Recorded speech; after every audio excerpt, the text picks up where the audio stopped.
because that's how they got to be billion-dollar insurance companies. If you've been injured, I'd like to help. Spencer Callahan is the one to see. Call 387-2323. LA filing number 16-7969. WNXX, Jackson, KNXX, Donaldsonville, and WDGL HD2 Baton Rouge. This hour brought to you by Spencer Callahan Injury Lawyers, LA 21-12681. Offices in Baton Rouge. Now, The Hunt Palmer Show. You are now listening to The Hunt Palmer Show, brought to you by Rouse's Supermarkets on 104.5 ESPN Baton Rouge. Locking down the middle of the day. Live from the Mercedes-Benz of Baton Rouge studios. This is Hunt Palmer.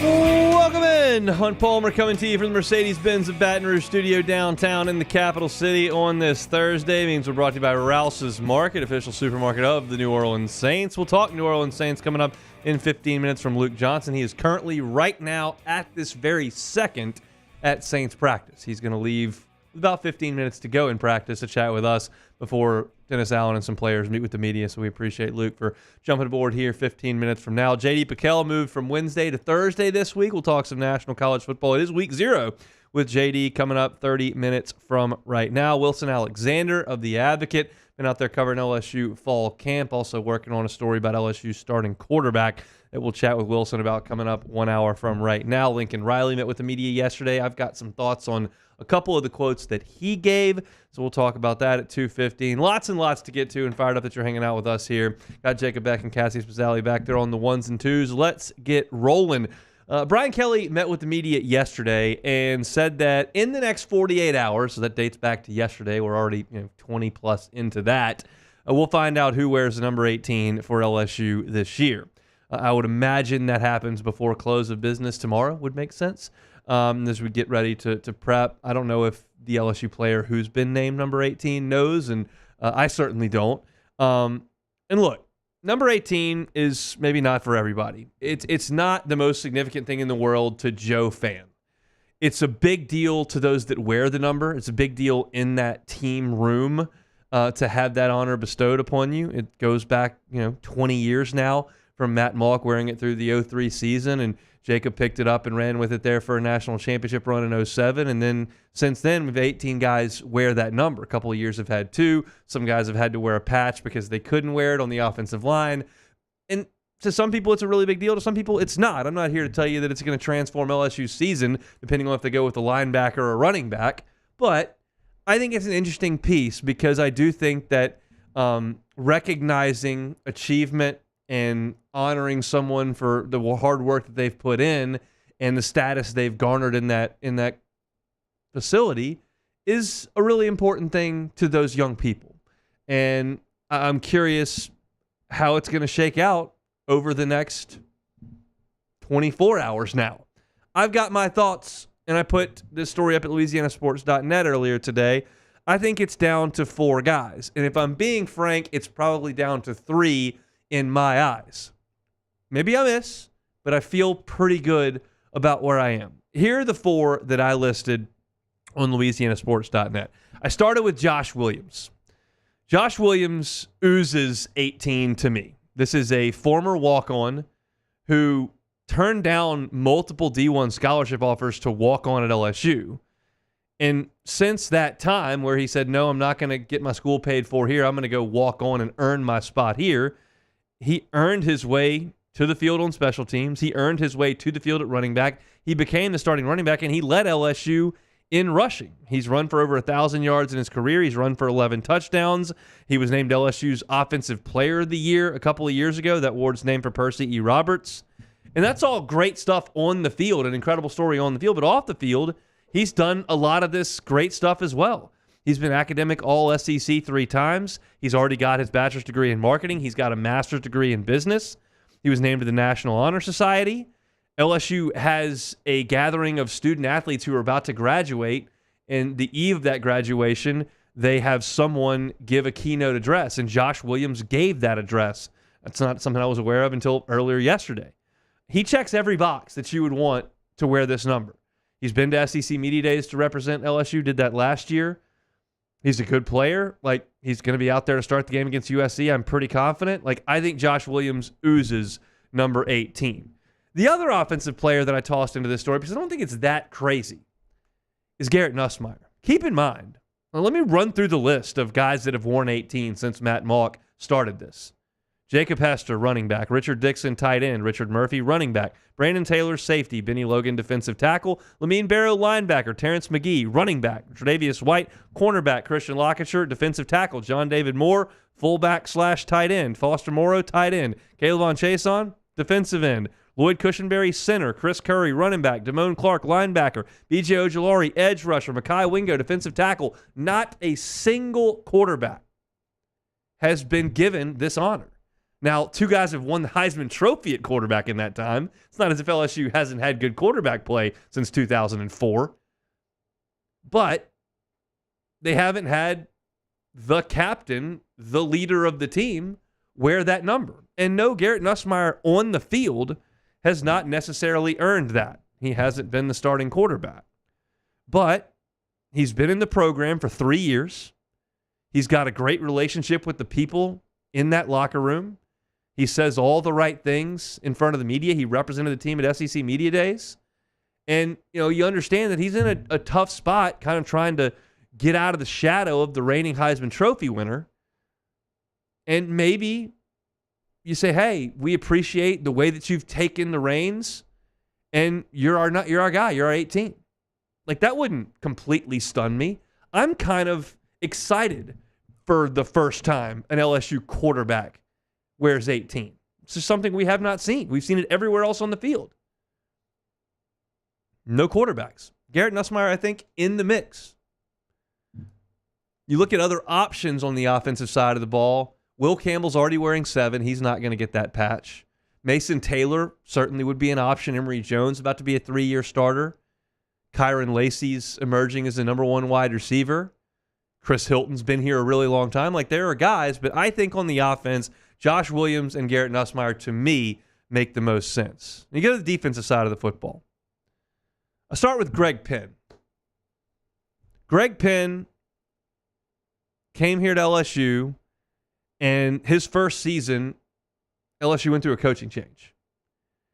And since that time, which was a low point for the program to have a coach fired, go to the bowl game the way you did and see 38 scholarship players, the offense recovered from that. 2 years later, they're the best offense in the country. Defense still going through some dark days. And Greg Penn could have said, that's enough. I'm going to head somewhere else. I'm not from Louisiana.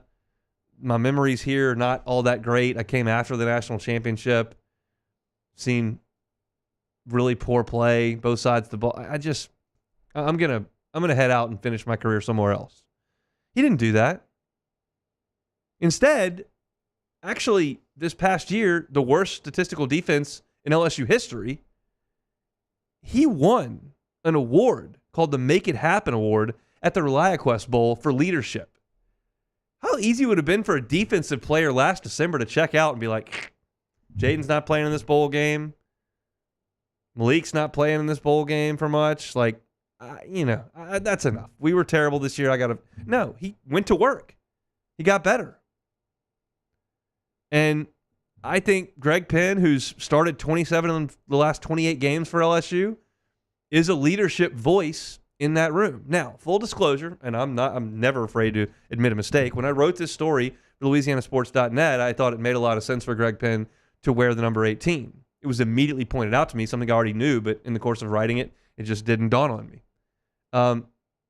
Greg Penn has switched to number 3, not because he thinks the number 3 looks cool, because Greg Brooks wore number 3, and he asked if he could wear that number out of respect for Greg Brooks. So to me, it's unlikely that Greg Penn would switch to number 18 and leave the number 3. Full disclosure, in the course of writing this story over 2 hours this morning, I just didn't come up with that. I've been to practice. I've seen Greg Penn wearing 3. I knew this whole story, and I just didn't put it together. I was just purely looking at kind of leadership guys. So that's why I thought he made a lot of sense. I don't think it'll be him. So that's why at the top of this segment I said I have 4 guys. I think it's really down to 3. And the last is Jacobian Guillory. I have said this a bunch of times if you've been listening to our show over the last 3 weeks, really month. Outside of maybe Kyron Lacey, Jacobian Guillory has had the best fall camp relative to expectation. I've been really impressed with the work Guillory has put in, with the production he's had, the reps he's taken in one-on-ones and in 11-on-11s. I think he's been fantastic. And this is a guy who is filling in as a starter for 3 guys who moved on to the NFL and is manning the position that is most maligned from the outside about this LSU football team. Brian Kelly literally went to the media and said, yeah, we're looking for defensive tackle help, and it's not going great. It was outward and expressed that LSU did not feel like their defensive tackle spot was solidified enough exiting the spring. They said it.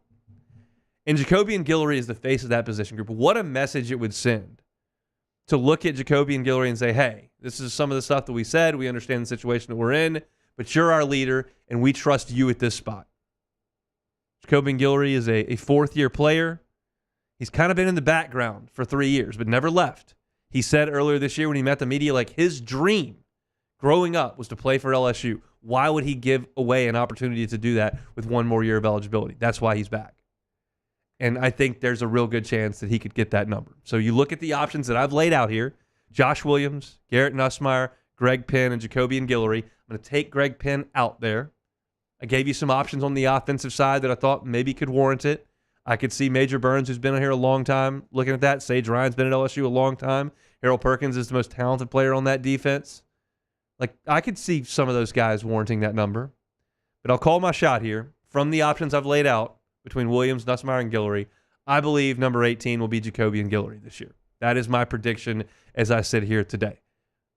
As I tweeted out in response to the LouisianaSports.net tweet that had the story attached, I said, man, there's some other options here. I'm going to feel real dumb if I lay out 4 and I don't even mention the guy who actually gets 18. But I'm open. I'm exposing myself to that, and we'll see what happens before really the close of business tomorrow as we find out who will be number 18 this year. That may mean a ton to you. It may not mean a lot, but I think it means a lot to the guy who will get it. And in my opinion, my guess is Jacobian Guillory will be the next 18 here at LSU. We'll just have to see. If you're looking for LSU sports videos on YouTube, Hunt on LSU is where you can always find them. If you subscribe to the channel, all our LSU football content will just feed right into your homepage. Makes it real quick, easily digestible. Appreciate Cassie, Jesse, and the whole video team for getting that done each and every day. We still got more LSU football to talk a little bit later. We will do that with Wilson Alexander 45 minutes from now. JD Bickel on 3 Sports is going to talk with us about national college football in 15 minutes. When we come back, Luke Johnson will step away from Saints practice and chat with us about the black and gold on the Hunt Palmer Show. You are now listening to the Hunt Palmer Show.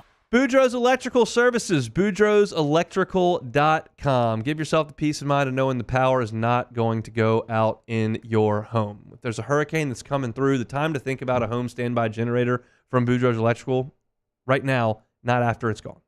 Once it's gone, the house is hot, the house is dark, and it's not a lot of fun.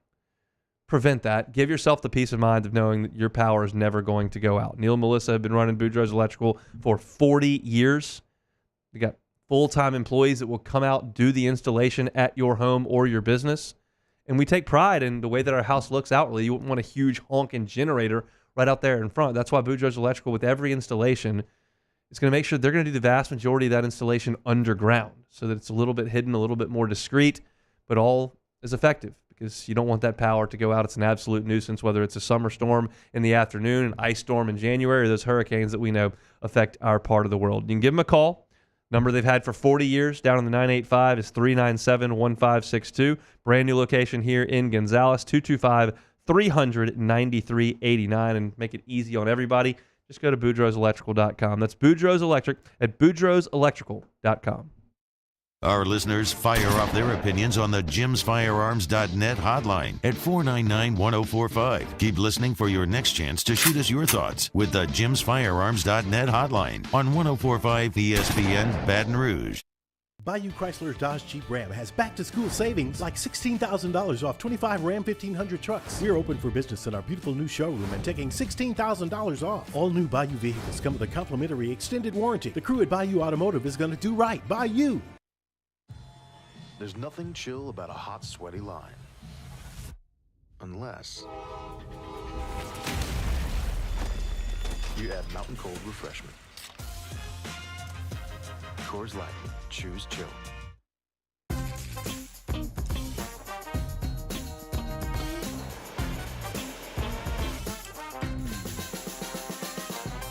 The best kept secret in town is out. Discover Tallulah at the Renaissance Hotel on Bluebonnet. Back to school savings at Bayou Ford. $12,000 off F-150. $12,000 off the new 2024 Ford F-150. And $10,000 off Expedition. All new Bayou Ford vehicles come with a complimentary extended warranty. The crew at Bayou Ford is going to do right by you.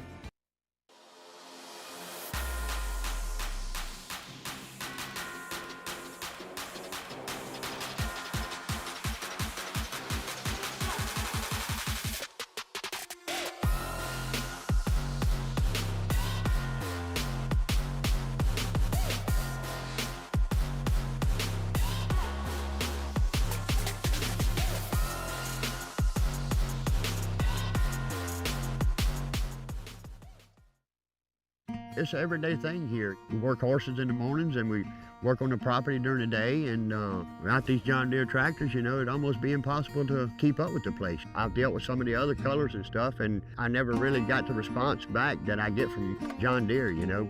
We really enjoy dealing with Sunshine. They're good people. They always check on us and make sure our equipment's running, and we love them. Flip the switch and learn more about what it means to be powered by Sunshine at sunequip.com.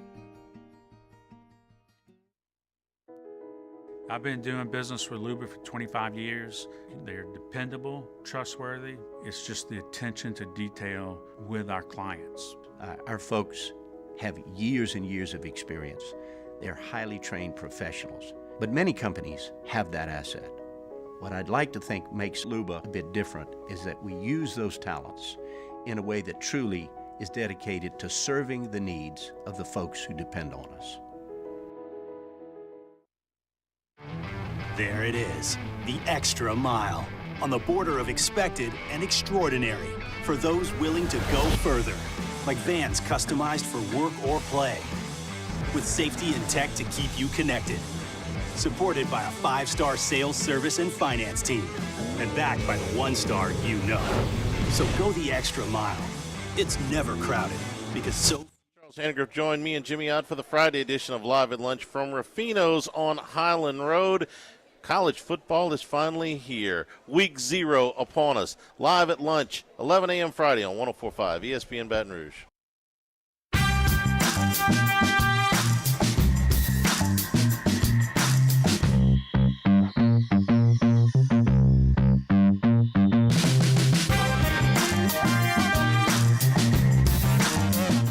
You are listening to The Hunt Palmer Show, brought to you by Rouse's Supermarkets. All right, I was coming into work today, and I was listening to Off the Bench, Hester and T-Bob, which you can catch here on 104.5 ESPN Baton Rouge every morning from 7 to 10. And they were talking about T-Bob streaming his video games in the office and wearing his headset and screaming while he was playing with Navy on his Dynasty mode. And Hester said, do you ever do that when Hunt's on the air? Like, can he hear you screaming? And T-Bob said matter-of-factly, oh, no, I'm always done by then. I'm always editing between 1 and 3. I just heard him screaming right through the wall. Very loud. Right now, I'm on the air. The audacity to suggest that he is not screaming during my show is something really to behold. It happens pretty much every day, actually. I would say there's more days where he is still playing and still screaming his head off than there are because he's terrible at the game. Yeah, he's really bad. He's awful. He's a terrible player. Yep. Awful win-loss record, turnover margin, absolutely out of whack. I'm dropping pins now just thinking about how bad Navy is on this Dynasty and how it affects my show daily. Let's regroup now. Let's talk to Luke Johnson down in New Orleans. Covering the black and gold. Luke, how we doing? Good. That is all the least surprising thing I've ever heard, by the way.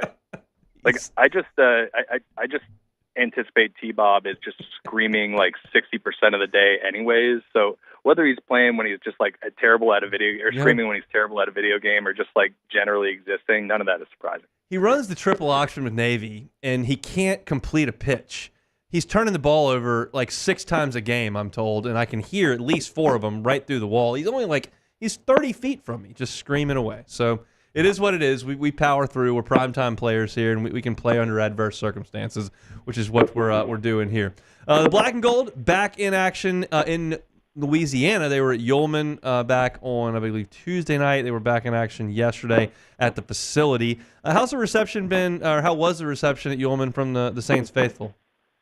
Well, I actually skipped out on Tuesday night's practice because I think both my wife and my 1-year-old would have taken turns beating me over the head if I would have gone to a practice the first day back home after 28 days in California. So thankfully my colleagues stepped up and got it for me. But I think from what I heard, the reception was good, and little boos here and there when Derek Carr touched the ball. But I think just judging by my Twitter feed, that's totally to be expected, and we'll probably hear a little bit of that in the Superdome on Sunday if he's out there, and week 1 for sure. But look, they all know that they got to win these fans back over by playing winning football. I think they fully understand that, and we'll see what happens, man. Expectations are very low for this team, but they could maybe outplay them. Okay, I want to talk about Juwan Johnson, and we'll get to that here because he's returning to practice, and I think that's a big deal. But I do have to go back to this. There are some media folks who will intentionally very much separate themselves from fans. They're different species. I'm not like that. I am a fan. I have plenty of teams that I want to win. We all know that LSU is one of them. And so I feel like I can relate to Joe Fan. I cannot relate to going out to a practice 3 weeks before the start of the season and booing the quarterback for taking a snap. That is foreign to me. Maybe if he had been arrested for some sort of heinous crime, maybe. But just because he didn't score enough touchdowns last year, that's wild to me. Yeah, look, I kind of vacillate in between it, right? Because number one, my goal is to serve the fan base, right? Sure. That's my job, and the players make a lot of money because people pay a lot of money to see them play, and they pay a lot of money for the TV packages and the jerseys and all that. So I get it. If you were sinking a significant amount of your own personal money into this sport to be a fan, you should be allowed to display your displeasure or pleasure, however you want to do it, within reason, obviously.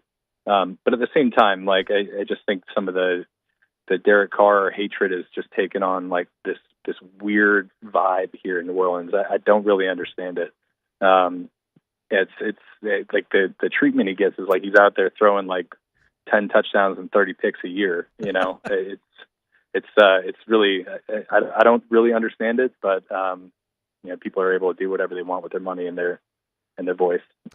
One of the guys that he's going to try to throw those touchdowns to is Juwan Johnson. Has been out obviously all of camp and returned to action this week. How big is that they're, I guess, likely to have him in the first game? I think it's pretty big, man. This offense has some playmakers that are really, really nice, but I don't think they have this huge, deep stable of them. They've got 2 receivers they can count on. They got Taysom Hill doing whatever Taysom Hill is doing at a given moment, and Alvin Kamara. And then outside of that, it's kind of question marks. So Juwan he had a disappointing season last year for sure. I think all of us who watched him really dominate in training camp practices were really surprised by that. The fact of the matter remains that he's a unique talent. And I think when you're putting him into what we all believe is a smart offensive coordinator's hands, with a quarterback who before last year was a guy who really leaned on his tight ends, I think you can see the potential for this to be really good. And I think when you look at Juwan compared to the rest of their tight end room, I think there's a big separation there in terms of what he can do as a pass catcher. So, the return definitely opens things up for this offense. It opens things up for the rest of the playmakers as well. Taysom Hill's one that you mentioned. I know that in the preseason game, which they're not really showing much, they did hand him the football, which I much enjoyed. I want him to get the ball as many different ways as they can because he's just such a Swiss Army knife. Y'all have seen in practice, which shows a little bit more. What do you expect the Taysom Hill role to be? Yeah, a little bit of everything, man. Yep. It's been really exciting. And we kind of heard a little bit of this, and we saw a little bit of this in the summer and the off-season program. And then we get out there for training camp, and it's just like everything's opened up. He's lining up at fullback and doing lead blocking. He's taking handoffs as a running back. He's a slot receiver. He's a tight end. He's a wide receiver. I think they are truly going to just take the governor off of him this year, and not have him just be like the guy who they get the ball, 5-6 times a game in these funky situations. Let him be a wildcat quarterback. Like, he's still going to do a little bit of that, but like, I think we're going to see him truly be a full-fledged part of this offense this year, and not just the quote-unquote gadget guy. I think it's going to be really fun. And the smart thing that they're doing is that they are using him like legitimately as a fullback, and they're letting him lead block, which is important, not because he's like this great blocker, but like they're taking away the tendencies. So it's not like when he's on the field, it's like, okay, here comes the Taysom Hill play. There's actually an element of surprise to this now, because he can be doing literally 20 different things on any different play. So I think it's really exciting. I think he's going to get the ball a lot more this year, and I'm really, really interested to see what that looks like. I've asked you before both preseason games, like, how much do you expect to see the starters play? And I know that y'all don't know, so I'm not going to ask that anymore. But you've got to have a sense that there are like 1, 2, 3 guys that this last preseason game is going to be important for, whether it's a starting player or a guy who's just trying to make the roster or practice squad. If you could point to 1 or 2 guys that this would be a big weekend for, who would it be? Yeah, I think offensively I would go with Jordan Mims, a running back, and Trevor Penning at right tackle. But look, Penning really, really struggled in that first preseason game. He was a little bit better in the second one. And then next thing you know, he's out there splitting first-team reps with Oli Udoh, which is like the first time we've seen that all training camp. So I think he really needs to show that he belongs there. I think that the leash is kind of getting a little bit shorter for him. So this is an important week. And then for Mims, he's a guy who I think has been, outside of Alvin Kamara, maybe the most consistent day-to-day runner. But like he's got to prove that he deserves a roster spot. We don't know what's going to happen with Kendra Miller, who has practiced for 5 minutes this training camp. Does Mims do enough to where they're like, okay, we're comfortable cutting the number 71 pick from last year's draft? I don't know. I think he's got to show a little bit more in these preseason games, though, because he's looked really good in the training camp practices, and I expect him to get a lot of opportunities this weekend.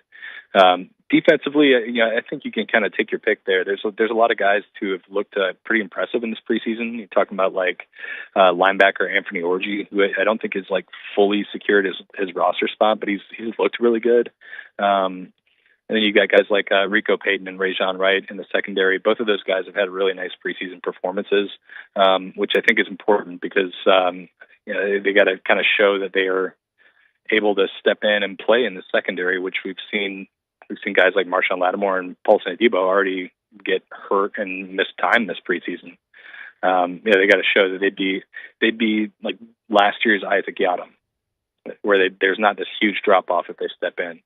So both of those guys I think are kind of competing for one of those last corner spots.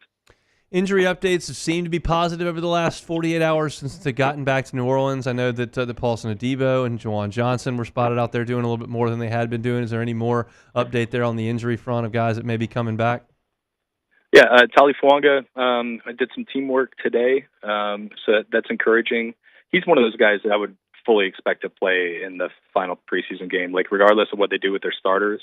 I just think they want to see him get the reps and the game action. And maybe if he would have played last week against San Francisco, the feeling would be different there, but I think we'll see him regardless. And some other guy like Chase Young had been dealing with a personal issue. He was back. They seem to be getting some guys back that they've been missing for a while. Still no Kendra Miller, still no Marshawn Lattimore. There's still some guys that they need to see, but they are on the up and up. He's Luke Johnson covering the Saints for The Advocate on Twitter @ByLukeJohnson. We'll talk next week, Luke. Thanks. Sounds good, man. Thank you. Always enjoy our conversations with Luke. He'll head over and do some interviews, and you can read all his coverage there at The Advocate. All right, when we come back, JD Piquel on 3 Sports. It's week 0. Let's talk some college football on the Hunt Palmer Show. You are now listening to the Hunt Palmer Show. You can visit LeBear's Casino in Baton Rouge this summer, and now we're just about into fall. There's still exciting live sports action to be seen. They got the biggest screens around, and ESPN Bet is live in Louisiana. Plus, Pin Play Rewards members can win up to $500 in Pin Cash every single week. Visit pinplaysports.com/cover5 today and register for your chance to play and win. If you're not a member, no big deal. Just get the Pin Play app today. LeBear's Baton Rouge Casino, your live sports headquarters. Bring your crew for all the action. Must be 21 or older. Gambling problem? Call 877-770-STOP. In times of need, get a full list of phone numbers, websites, and other important emergency information on the Demco Stormwatch page at 1045ESPN.com. Bayou Chrysler Dodge Jeep Ram has back-to-school savings like $16,000 off 25 Ram 1500 trucks. We're open for business in our beautiful new showroom and taking $16,000 off. All new Bayou vehicles come with a complimentary extended warranty. The crew at Bayou Automotive is going to do right by you. At Relief Windows, we're more than windows. We're windows, doors, hardy plank, and vinyl siding. But our number one product is always customer satisfaction. Visit us online at reliefwindows.com. Oh, by the way, we do shutters too.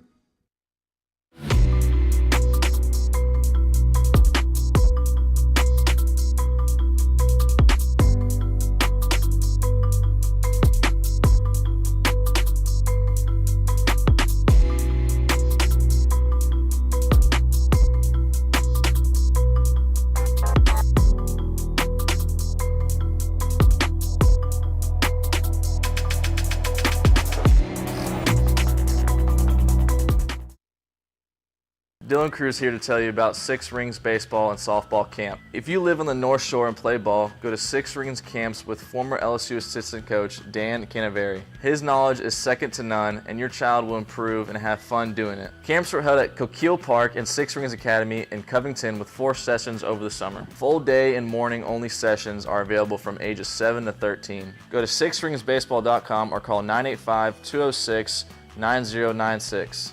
Learn the game to love the game. When it comes to ending cancer, we push forward, always working together for you.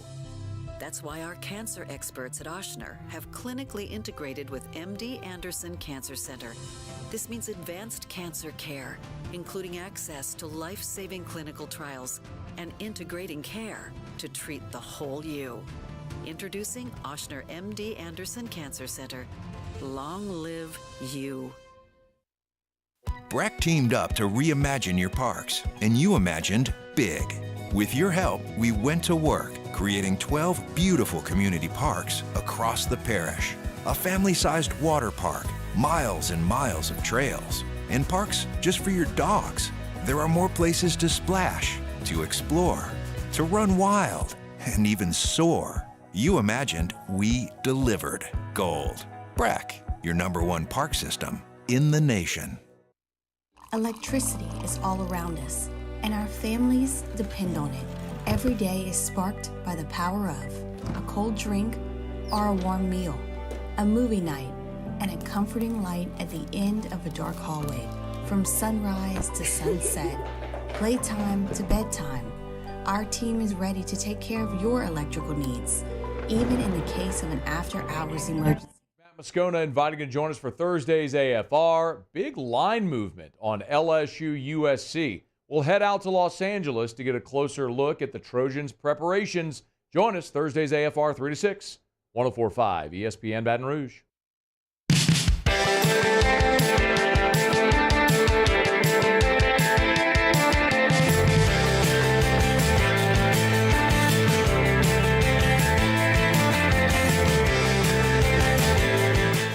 This is the Hunt Palmer Show, brought to you by Rouse's Supermarkets.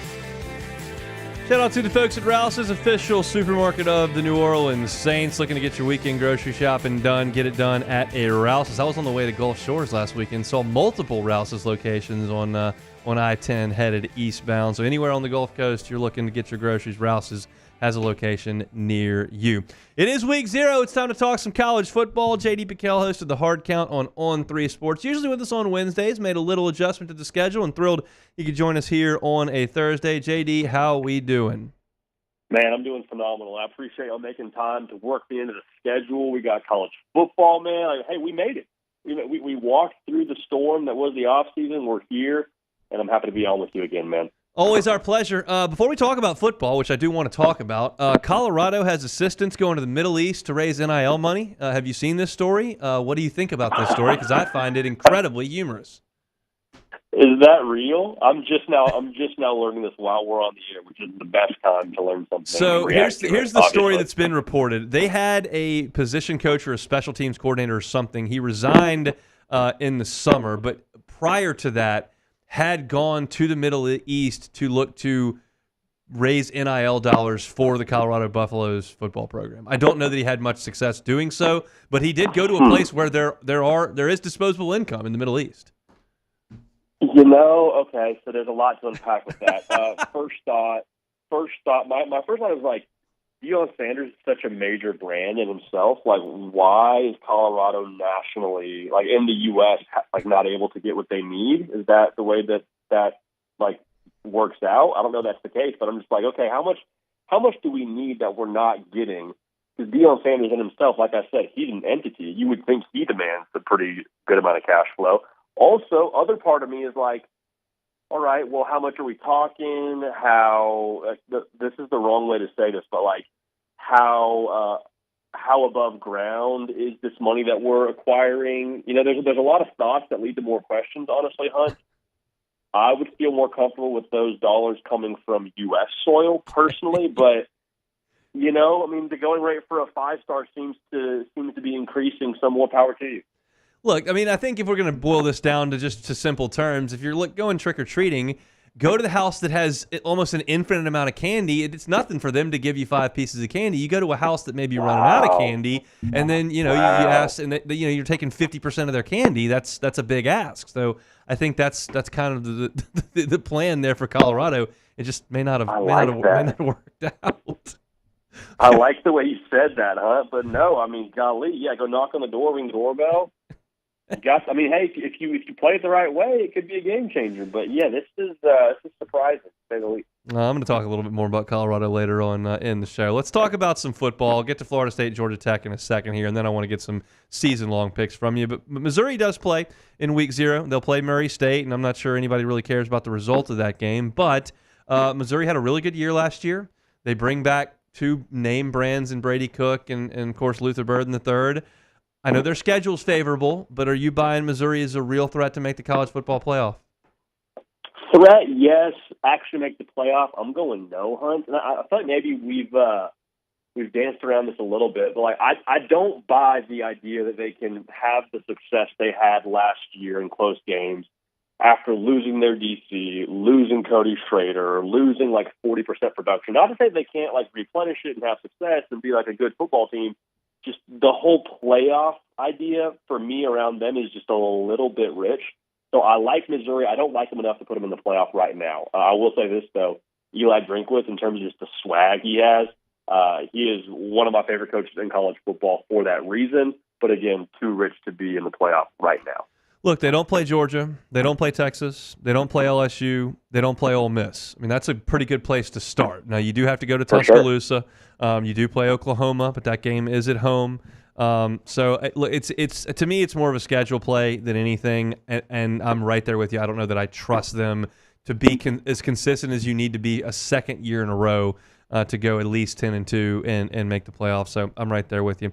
Over in is it in Dublin? Is that where they are? Yeah, Dublin. I knew it was Ireland, but I didn't know for sure if it was Dublin. I had to look it up.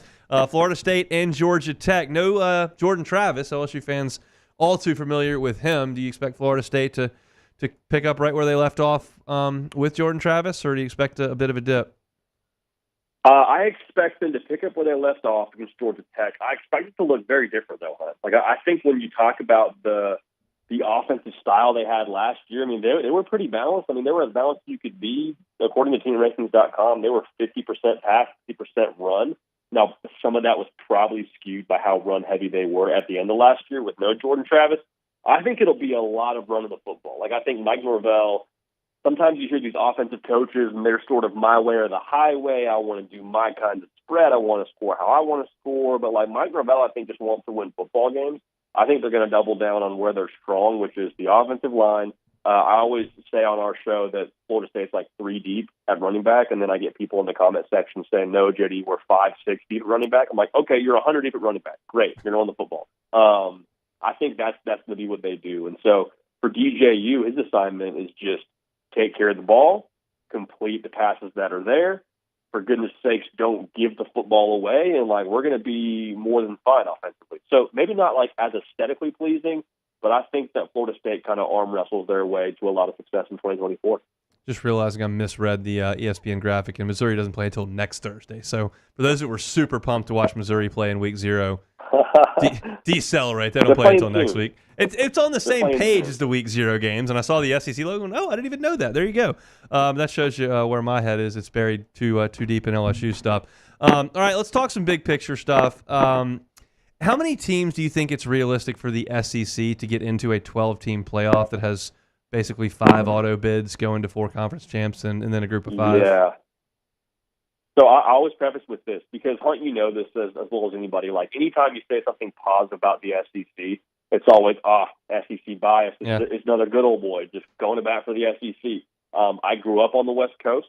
I went to school in, like, the northeastern part of America, and I have 5 teams from the SEC in my playoffs. So, like, I really believe that when it comes to splitting hairs, when you do the whole quality losses and talk resumes, like I think there's going to be a lot of 10-2 football teams.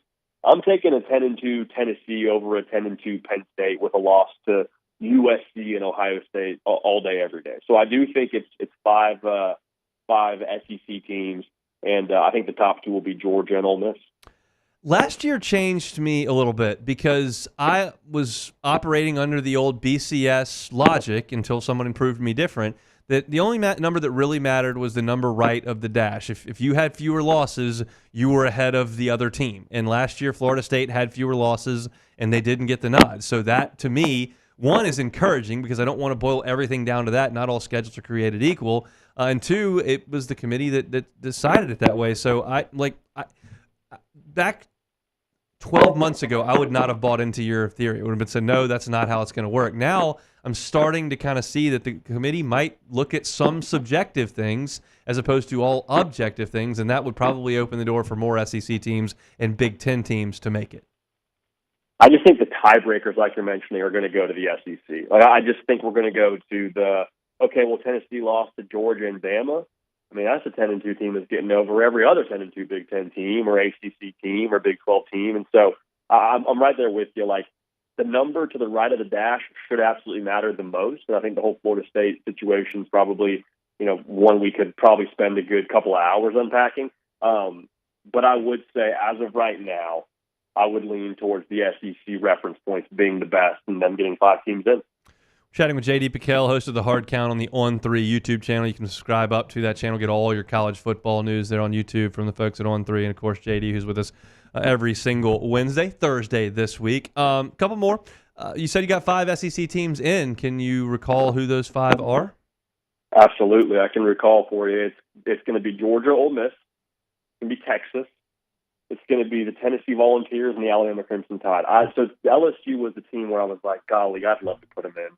I really would. Like, every part of me is like year 3 Brian Kelly, nuts bust, let's go.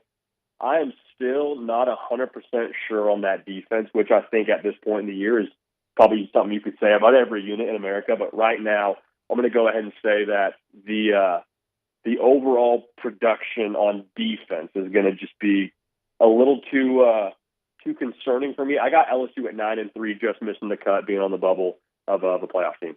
You and I agree on one thing. I'm buying Tennessee Vol stock for this year. I think that's the lowest that I'm willing to dip down. I'm going to still go with the Georgias and the Ohio States of the world.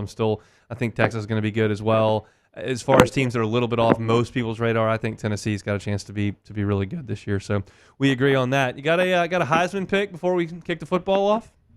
Oh, I love it. So I got Quinn Ewers. And I think for me, the thing with him is Texas offensively, I think, will be a juggernaut. I love the experience for him, year 3 in that system. There's a lot of quarterbacks that I would be excited to maybe put in that conversation, like a Jalen Milroe or a Dylan Gabriel. to me, Hunt, I'm going to go back and look at the trends here when it comes to Heisman Trophy winning quarterbacks. There has not been a quarterback playing in a new offense win the Heisman since Johnny Manziel. And there has not been a first-year transfer quarterback win the Heisman since Cam Newton. So two generational talents. You could probably make a pretty strong case for Carson Beck, but I'd put Jalen Milroe in that conversation. As good as he's going to be, first year in the new system. Dylan Gabriel, if he's going to be, transfer quarterback. So if you argued Carson Beck, I would say that's kind of chalky, but I'm with it. But I think Quinn Ewers for me is the pick, and how good Texas is going to be offensively. Enjoy some football this weekend. Next week we'll preview week 1. Looking forward to it, JD. Appreciate you. Have a great one, man. We're here. We made it. We did. JD Piquel, On 3 Sports, host of The Hard Count over there on YouTube. Subscribe up to the channel. Get your college football news from JD and the crew over there at On 3 Sports. Let's close out hour number 1. Coming up next.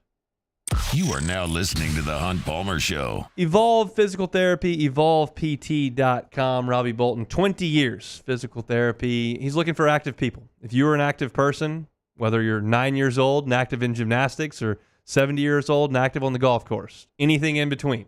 If you're active and for some reason the pain is not allowing you to return to your active self, you need physical therapy. You need Evolve Physical Therapy. If you've had a bad experience in physical therapy where you just got handed a list of exercises and said, see you next week, that's not rehabilitation. That's not what the team at Evolve Physical Therapy is about. They're going to have one of their physical therapists with you start to finish for your important. They'll do the cupping, they'll do the scraping, they'll do the isokinetic testing, they'll do the soft tissue manipulation. All of that gets you feeling better back to your active selves. That's their goal, to make sure you feel good enough to be you. If you're not right now, Evolve Physical Therapy and Sports. They're on Starring near Highland Road. You can check them out online at evolvept.com. Robbie Bolton and his team are fantastic people right here in Baton Rouge. It's Evolve Physical Therapy, Starring near Highland Road, evolvept.com.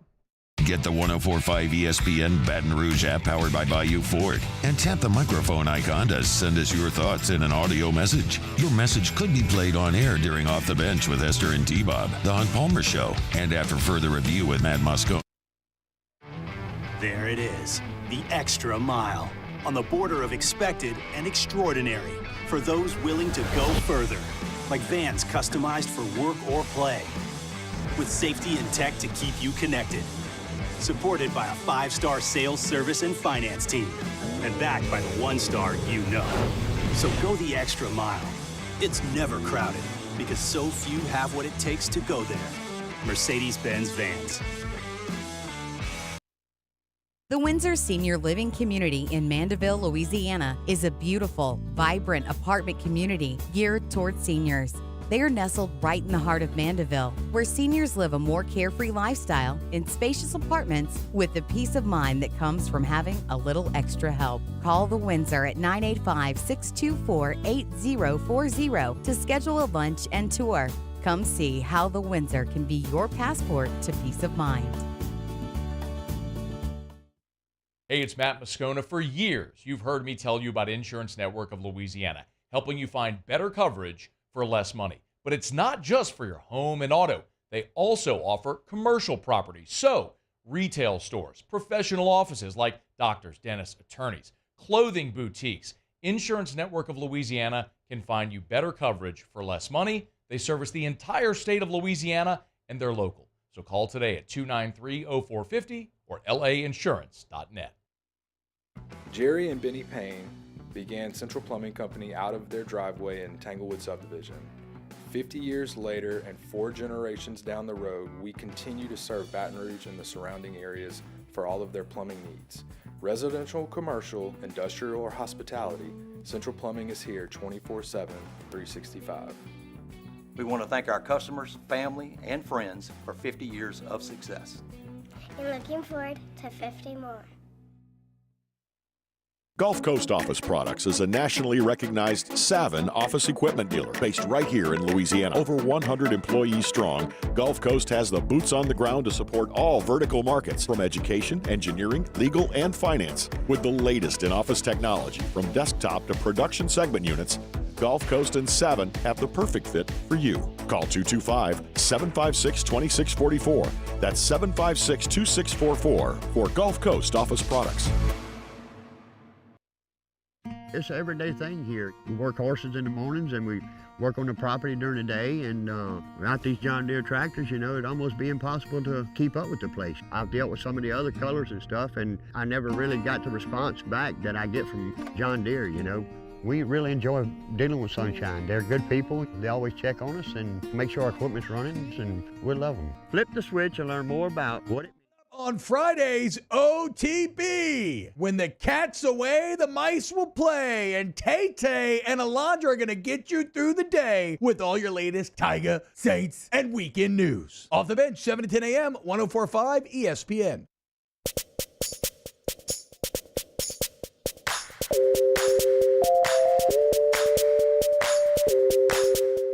Tune in tomorrow night for the third and final edition of the SEC Radio Network's Battle for Atlanta. It's a full preview of all 16 SEC football teams as they prepare for the 2024 season. Friday night, tomorrow night at 8 p.m. on 104.5 ESPN Baton Rouge. You are listening to The Hunt Palmer Show, brought to you by Rouse's Supermarkets. So, first of all, let's talk about Rouse's Markets because they're our Thursday sponsors. Looking to put something on the grill, watching the Saints this weekend, get some food and spirits. If you're doing some back-to-school shopping because you got to get the kids lunches, Rouse's can cover you on all of those fronts, and they got locations all throughout the Gulf Coast, certainly here in South Louisiana, here in Baton Rouge.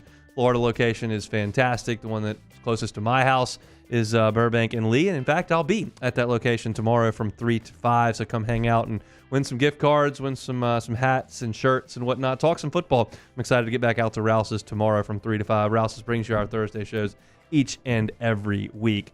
Chris Marler, who we've hired to do some SEC coverage for us on LouisianaSports.net, he's got a story up now on the homepage with buyout numbers for coaches. And we're going to get into this thing, and we'll get into playing games, and we'll see how things shake out. But at this point, it's very difficult to find anyone who's confident that Billy Napier and Sam Pittman are going to keep their jobs. And so I think it's interesting to look at the buyout numbers because we know, well, we don't know. I shouldn't say that. That's incorrect. We feel as though Sam Pittman was only retained last year because of his buyout. You were looking at around $20 million to get rid of Sam Pittman. And while Arkansas does have that, they proved it when they went and plucked John Calipari away. They've got Tyson Chicken, they've got Walmart, they've got Jerry Jones, they've got JB Hunt Trucking. They've got massive national brands that are located right there in Northwest Arkansas that can help them with funds. I don't think they were interested in parting ways with Sam Pittman for that paycheck at that point. So they didn't. But they're going to have to do it eventually because there's just no way that he's going to right this ship. For somehow, some way, he got it moving in the right direction from the disaster that Chad Morris left it in. Chad Morris should be studied for years for the heist he performed in Northwest Arkansas, taking that money and never winning a conference game. Sam Pittman did win some conference games. He won more than anybody thought he would through 2 years. And the bottom's fallen out, and they're not going to fix it. So entering the year, Sam Pittman's buyout, $15 million. But that's not the biggest one in the league for guys in the hot seat. Billy Napier's is $25.5 million. I think the swing number on Napier is 6.5. Vegas over-under's 4.5 or 5.5, depending on where you're looking and what the number says that day, but it's around 5. If he can win 7, he's safe, I think. If he wins 6, it's interesting. If he wins 5 or 4, $25.5 million. Like that's right on back to the Sun Belt, Billy. And I don't trust Florida this year. There are a few that think that they're better than people are giving them credit for, but I still don't hear those people singing from the treetops that they're actually going to win 9 games.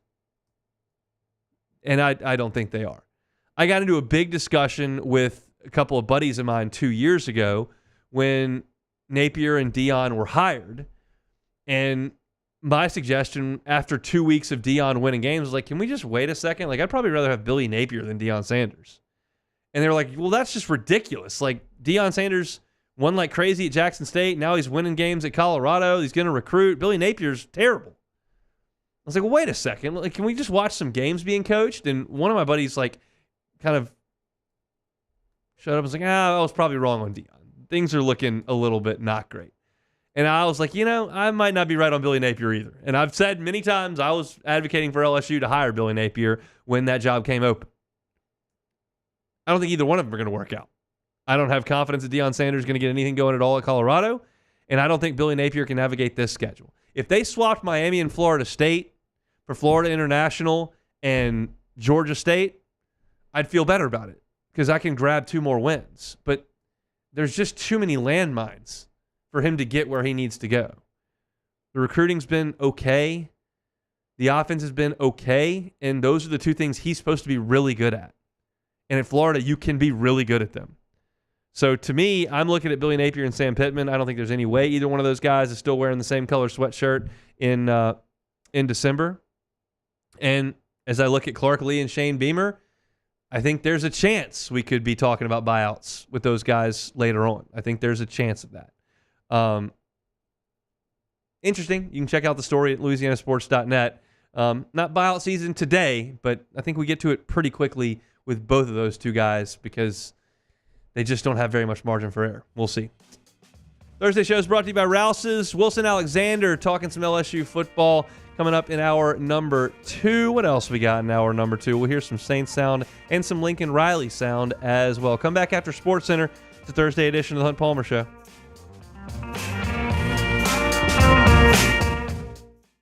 Gulf Coast Office Products is a nationally recognized Savin office equipment dealer based right here in Louisiana. Over 100 employees strong, Gulf Coast has the boots on the ground to support all vertical markets from education, engineering, legal, and finance. With the latest in office technology from desktop to production segment units, Gulf Coast and Savin have the perfect fit for you. Call 225-756-2644. That's 756-2644 for Gulf Coast Office Products. Back to school savings at Bayou Ford. $12,000 off F-150. $12,000 off the new 2024 Ford F-150. And $10,000 off Expedition. All new Bayou Ford vehicles come with a complimentary extended warranty. The crew at Bayou Ford is going to do right by you. It's no secret. The best oysters in Baton Rouge are at Jolie Pearl Oyster Bar. Enjoy mouth-watering South Louisiana flavor and oysters from all over the country. And don't forget our nightly drink specials.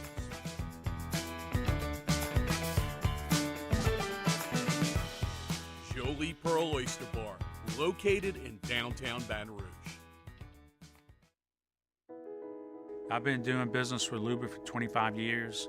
They're dependable, trustworthy. It's just the attention to detail with our clients. Our folks have years and years of experience. They're highly trained professionals. But many companies have that asset. What I'd like to think makes Luba a bit different is that we use those talents in a way that truly is dedicated to serving the needs of the folks who depend on us.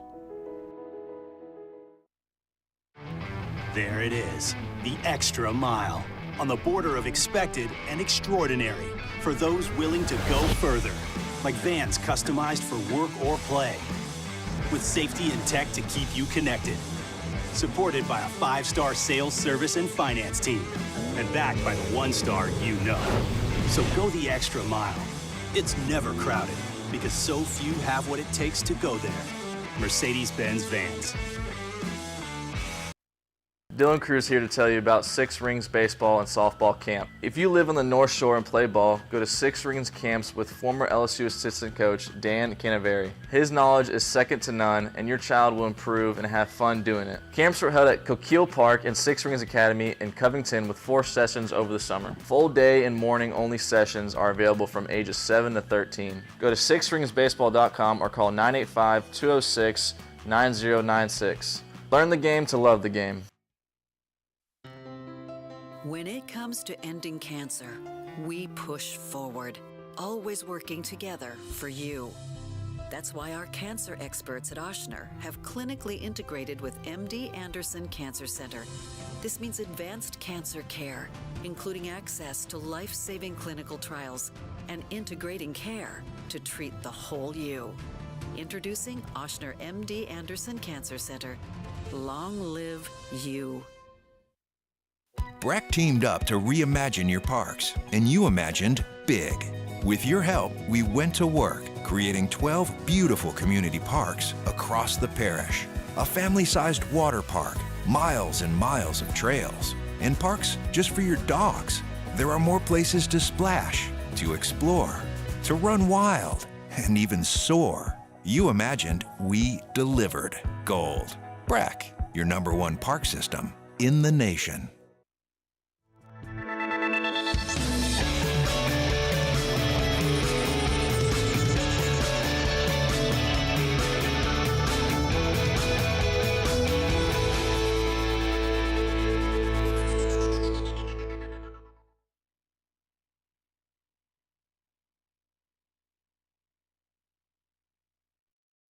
This is SportsCenter.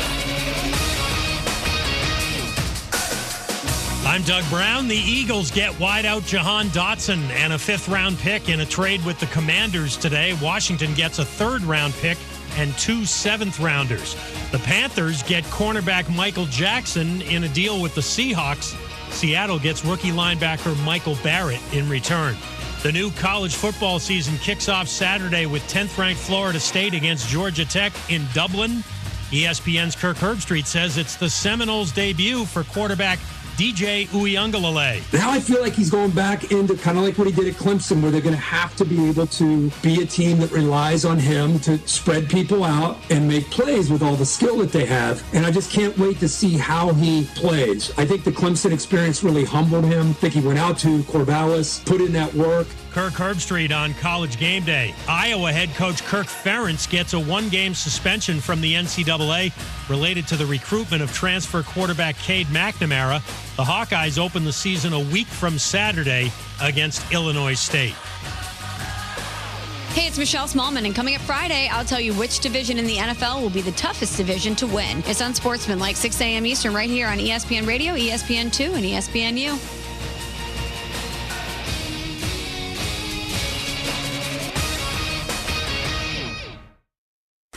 Ladies and gentlemen, may I direct your attention to something quite extraordinary? Now, the Hunt Palmer Show. The Hunt Palmer Show on 104.5 ESPN Baton Rouge. Brought to you by Rouse's Supermarkets. Live from the Mercedes-Benz of Baton Rouge Studios. This is Hunt Palmer.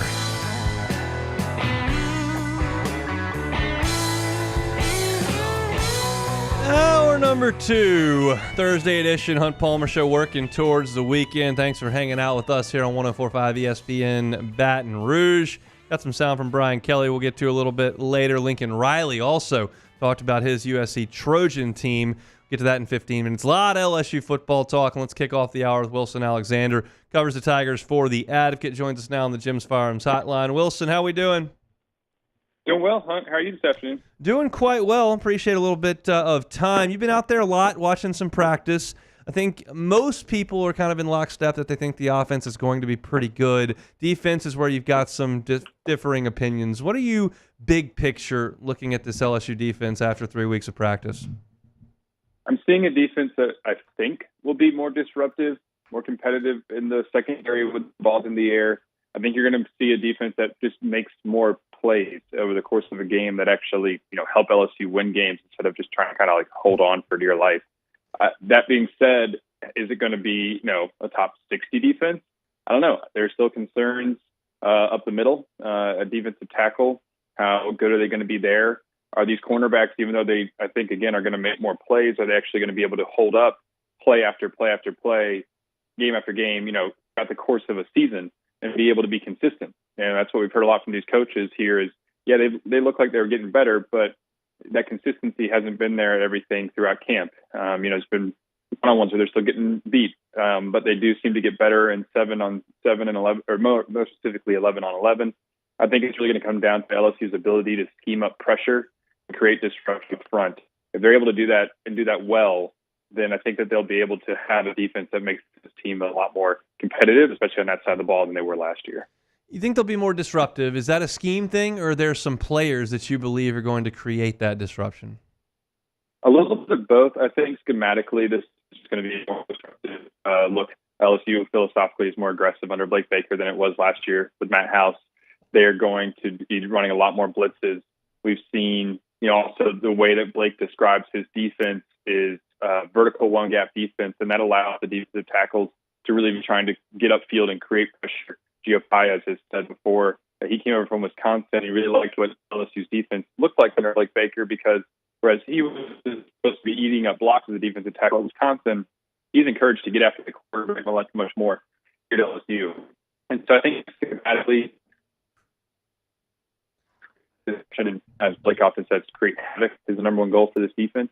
But also, player-wise, I think you're going to see a lot out of the linebackers. I really am encouraged by what we've seen from Whit Weeks and Harold Perkins this preseason. And I think everyone is a little bit, timid to maybe buy into that, and reasonably so, after there was so much, buzz around, they're going to move Harold Perkins inside, but he's still going to be moved around a bunch, and he's going to be versatile last year, and then it didn't really work.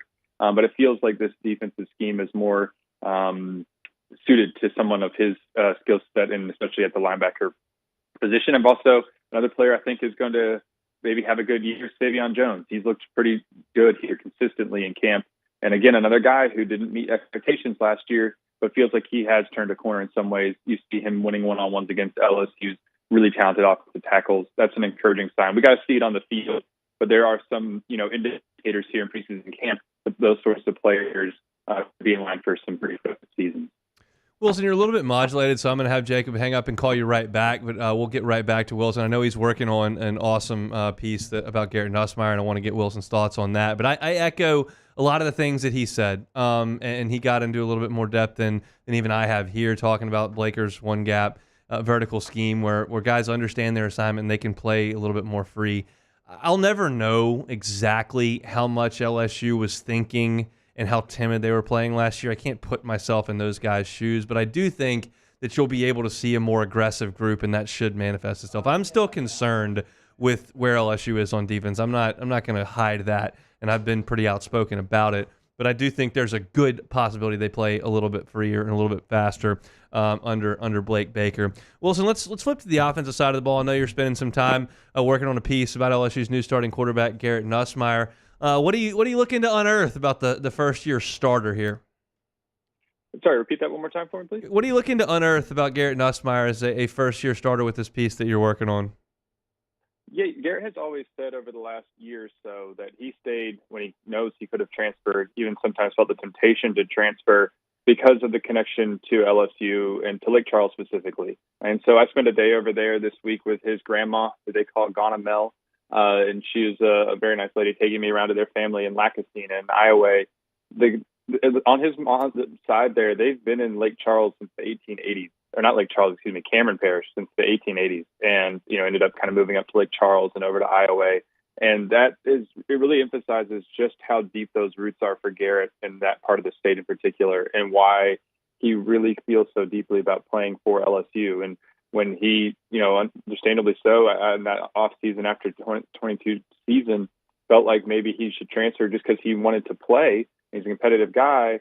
But there were moments when all of a sudden we sort of realized, no, this is where I really want to be. And he felt like LSU wanted him. He felt like this was the place for him to go. The SEC championship game that year, he said, was really pivotal for him, and sort of reaffirming that this is where he wanted to play the rest of his career.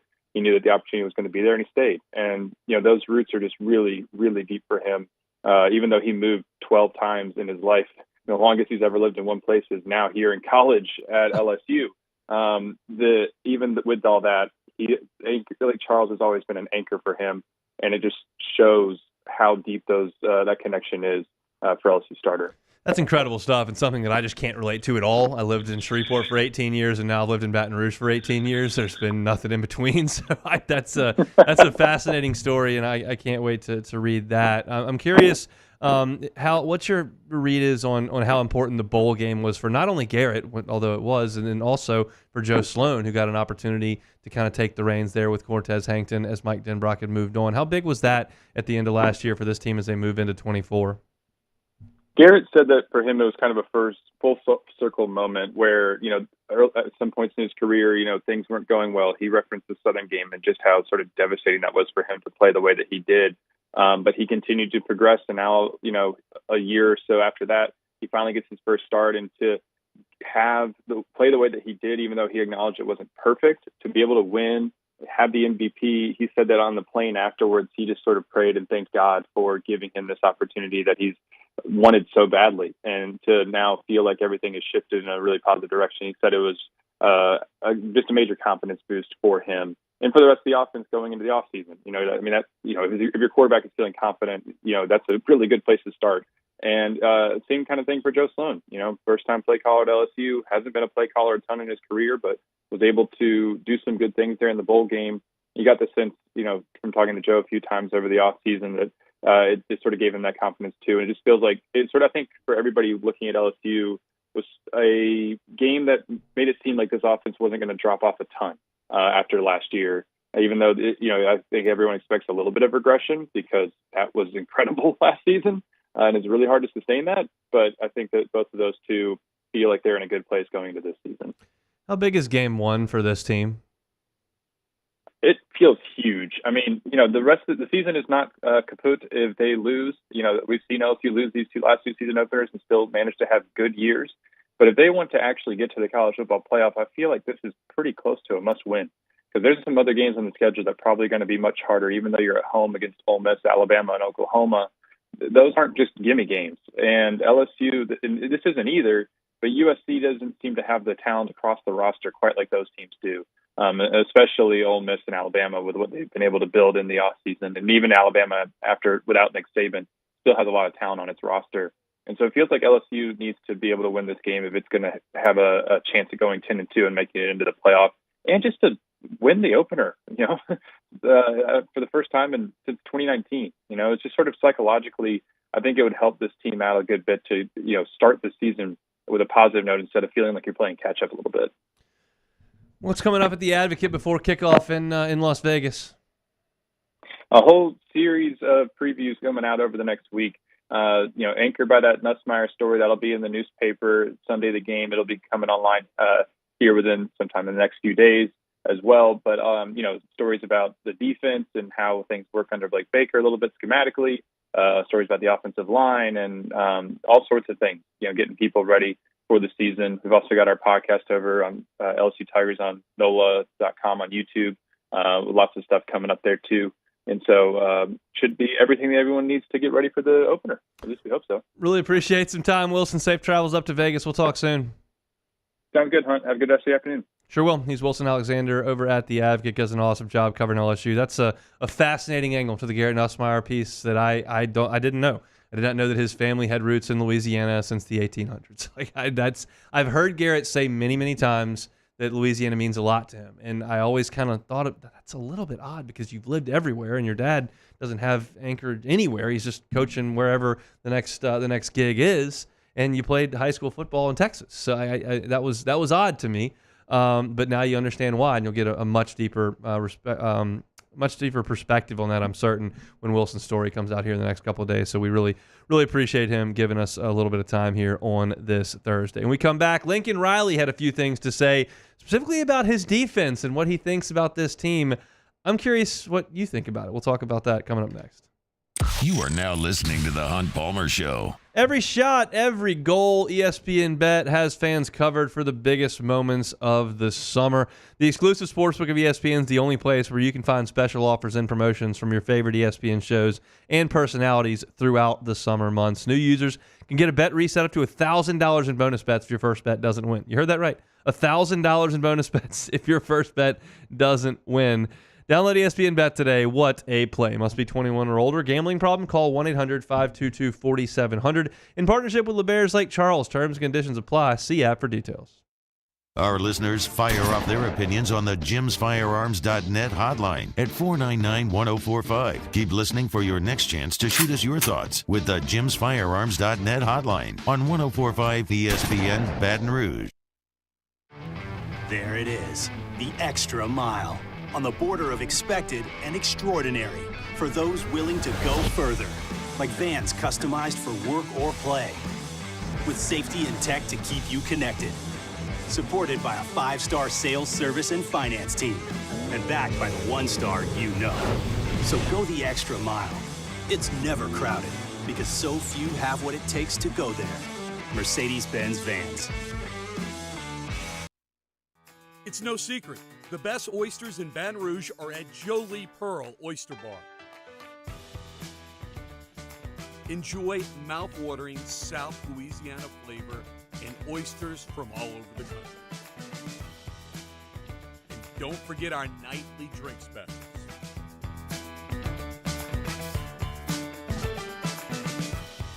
Jolie Pearl Oyster Bar, located in downtown Baton Rouge. Electricity is all around us, and our families depend on it. Every day is sparked by the power of a cold drink or a warm meal, a movie night, and a comforting light at the end of a dark hallway. From sunrise to sunset, playtime to bedtime, our team is ready to take care of your electrical needs. Even in the case of an after-hours emergency, the light in your life shines brighter with Mr. Electric. Hey, it's Matt Moscona. For years, you've heard me tell you about Insurance Network of Louisiana, helping you find better coverage for less money. But it's not just for your home and auto. They also offer commercial property. So, retail stores, professional offices like doctors, dentists, attorneys, clothing boutiques. Insurance Network of Louisiana can find you better coverage for less money. They service the entire state of Louisiana, and they're local. So call today at 293-0450 or lainsurance.net. Jerry and Benny Payne began Central Plumbing Company out of their driveway in Tanglewood subdivision. 50 years later and 4 generations down the road, we continue to serve Baton Rouge and the surrounding areas for all of their plumbing needs. Residential, commercial, industrial, or hospitality, Central Plumbing is here 24/7, 365. We want to thank our customers, family, and friends for 50 years of success. And looking forward to 50 more. Gulf Coast Office Products is a nationally recognized Savin office equipment dealer based right here in Louisiana. Over 100 employees strong, Gulf Coast has the boots on the ground to support all vertical markets, from education, engineering, legal, and finance. With the latest in office technology, from desktop to production segment units, Gulf Coast and Savin have the perfect fit for you.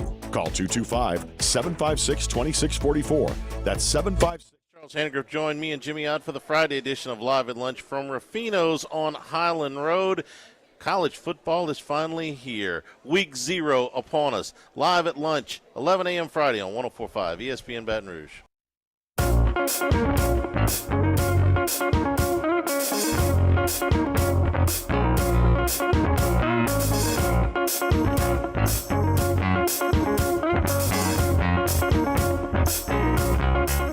Rev delivers our coverage live from Las Vegas starting Friday, August 30th. That is next week with Off the Bench and After Further Review, and a continuing Sunday, September 1st with Eagle 98.1 Game Day. Our coverage is also presented by Goodwood Men's Sexual Wellness. Watch us live on the 104.5 ESPN YouTube channel. Kick off the 2024 LSU football season live from Las Vegas with Rev and 104.5 ESPN Baton Rouge.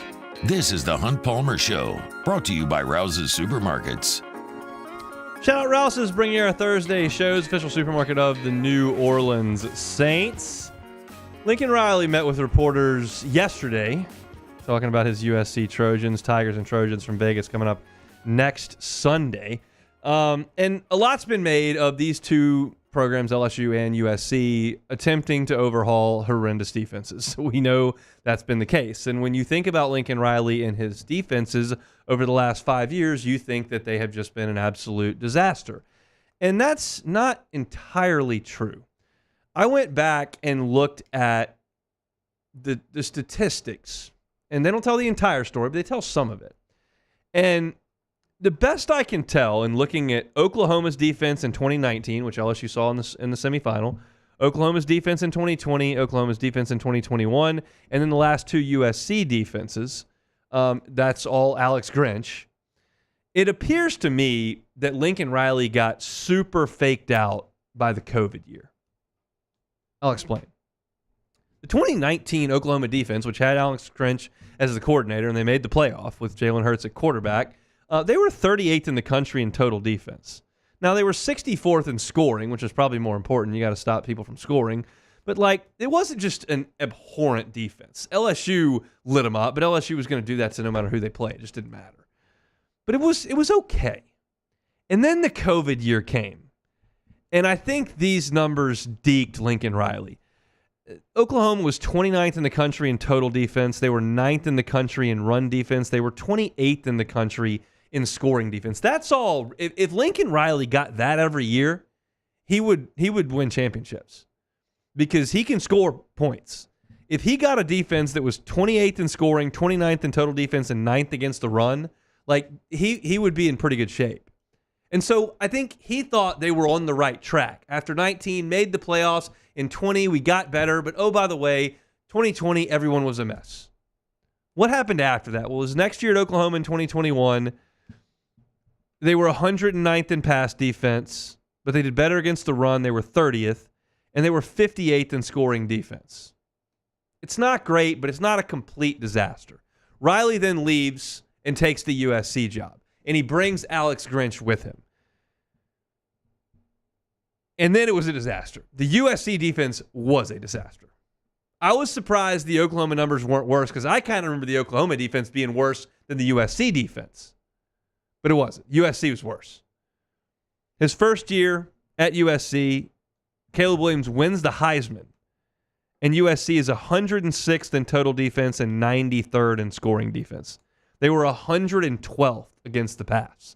Just awful numbers. And at that point, you had had a couple of atrocious pass defenses in a row at two different places with two different personnel groups that were in the hundreds. Awful. And then last year, it got to be as bad as it can get, quite honestly, at a power program like USC. They were 121st in scoring defense and 119th in both total and pass defense. They didn't have any metric inside the top 100 in defense last year. They were every bit as bad as LSU was. And I would suggest that LSU's strength of schedule was a little more difficult than USC's. I get it. The Pac-12 had a couple of really good teams in it.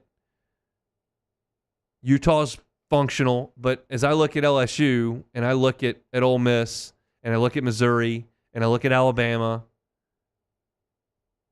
and then I look at Florida State, I think LSU played more good offenses. Either way, trying to determine which of those two defenses was better is a fool's errand because neither one of them were any good at all. But now Lincoln Riley has got a new defensive coordinator he brought over from across town at UCLA, and they're going to attempt to get this thing back on the rails while they try to replace the number one overall pick in the draft. And Lincoln Riley talked yesterday about what he's expecting from this defense.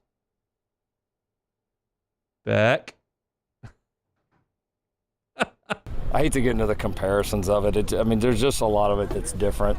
What we're doing, how we're doing. I do think it's been impressive how our coaches have kind of meshed together, and then how our players have been able to pick up our scheme, kind of take to that coaching. I watch us, and I don't feel like I'm watching a group that's only been doing this for a few months together. That's been a pretty consistent feeling, really, ever since we hit the field with this group of coaches and in this particular scheme. Is you feel a comfort level and a confidence about our guys within that scheme. So it's got to go show up on Saturdays here pretty quick, but I think just more the overall feeling of the group certainly feels different, and obviously we'll go let the results speak for themselves. That's kind of what you're hearing from Baton Rouge. And so the other piece of this puzzle is when you go out and watch the offense play the defense, we know what LSU's camp looked like last year. The offense was running wind sprints, the defense never showed any resistance, and we all just kind of shrugged our shoulders and went, they'll be fine. And they weren't. And this year, you feel like most people that have watched suggest that it's a little more competitive. I've got my doubts. I've been out in front of that. But most people that have watched say it's more competitive. And when you watched last year's LSU camp, you kind of felt like you were watching a Lincoln Riley camp. Man, this offense is unstoppable. Man, this defense can't stop anybody. And this is the way that it looks. And Lincoln Riley spoke to that and how he doesn't feel like this camp in L.A. has looked like the picture that I'm painting from last year in Baton Rouge. That's kind of how this whole camp has been. It's like it's not even really one team dominates a day very often. It's kind of this period and that period, and then this period it's back and forth. And so it has been very competitive. I think you feel on the field the size difference in this team. You feel kind of the physicality, the battle at the line of scrimmage. Absolutely feels different. And I think anytime we get on the field together in a team or like scrimmage scenario, I certainly feel that. So a lot of changes for USC's defense. The scheme is different. They've got a little bit different personnel. We'll get deeper into that next week as we really pick apart this USC team and preview that matchup. But Brian Kelly met with the media yesterday and talked about scouting Southern Cal's defense with all the changes, both with scheme and with personnel. It's hard to tell because there's so many transfers. We look at a lot of UCLA tape to get structure. And then because there's so many transfers, it's really hard. We break them down individually by player and do a deep dive on each one of them as players. And, obviously a lot of individually talented players. But like anything else, they got to play together as a unit. So what we've done is we've relied heavily on the unit that played together at UCLA and expect that they're going to play in a similar fashion. And then obviously know the talents that, a lot of these guys bring as individuals. We spent a ton of time last year, this week, talking about the fact that Florida State had played, even though it was an FCS game, and LSU hadn't. Well, who does that benefit? Well, we think it benefits LSU because you've seen what Florida State's going to do. And I think we now know enough to know, it helps to get out there and iron the cobwebs out. It helps to get the communication down, to get out there in front of fans with officials and play the game, even if it's a blowout. And the good thing, as LSU sits there and prepares this way by scouting UCLA, the same thing's going to be true for USC. They're going to have to scout Missouri. That's where Blake Baker comes from. And nobody's got the hand up of being able to play a game previous. It's a level playing field and a very, very similar set of opponents that are trying to figure out the same things in a way that's probably not quite as conducive to getting it right. Like it's just difficult to scout a team when all these transfers are on both sides of the ball and there's a new coordinator that hasn't been there. Like, you don't really know what you're going to get.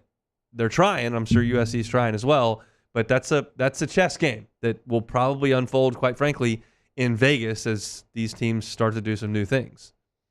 It's interesting. I'm fascinated by it, and it's crazy how similar the arcs of these two teams really are. Heisman quarterbacks, top 2 picks in the draft, explosive offenses, bad defenses, new coordinators, transfer in, like all these things that I'm saying apply to LSU and USC. And we'll see who figures it out most quickly in Vegas a week from Sunday. Excited to do it. Brian Kelly had more to say yesterday to the assembled media. We'll talk about some of that when we come back on the Hunt Palmer Show. You are now listening to the Hunt Palmer Show. One Bath and Closets. OneBathAndClosets.com is the website. David Duvall and his team, 30 years redesigning and remodeling bathrooms and closets. Maybe you locked in a great interest rate 2-3 years ago. You're paying 2.5%, 3%. And you love that rate, and you're going to stay home for a long time. You're not in the market to move. That's okay. It doesn't mean you have to keep your living situation the exact same. You can get a brand new custom closet. You can get a fantastic brand new bathroom. Change your living situation, add value to your home, and it can all be done with one phone call or one stop on the internet at onebathandclosets.com. David Duvall and his team, happy to help you. It starts with a free consultation. You tell David what you're interested in. Give him some of your suggestions, some information about your current situation. And he comes back and says, well, here's some things we can do for you. You set that into motion, and I promise you this, they're going to get it right the first time.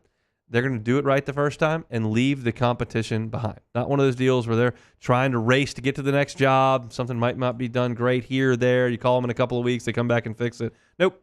One call.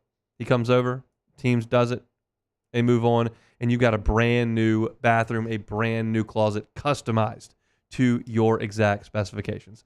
Check out the website. You can see the great testimonials from their satisfied customers. You can see pictures of their fantastic work, and you can request that free consultation. I'll tell you about every single day. It's David Duvall and his team at One Bath and Closets, onebathandclosets.com. In times of need, get a full list of phone numbers, websites, and other important emergency information on the Demco Stormwatch page at 1045ESPN.com. Elevate brand visibility, ignite customer engagement with the power of radio and digital advertising combined. Guarantee Digital Media brings the two together as a trusted media partner in Louisiana for nearly a century. Claim your free digital audit at guaranteemedia.com. It's an everyday thing here. We work horses in the mornings and we work on the property during the day, and without these John Deere tractors, it'd almost be impossible to keep up with the place. I've dealt with some of the other colors and stuff, and I never really got the response back that I get from John Deere, We really enjoy dealing with Sunshine. They're good people. They always check on us and make sure our equipment's running, and we love them. Flip the switch and learn more about what it means to be powered by Sunshine at sunequip.com. I've been doing business with Luba for 25 years. They're dependable, trustworthy. It's just the attention to detail with our clients. Our folks have years and years of experience. They're highly trained professionals, but many companies have that asset. What I'd like to think makes Luba a bit different is that we use those talents in a way that truly is dedicated to serving the needs of the folks who depend on us.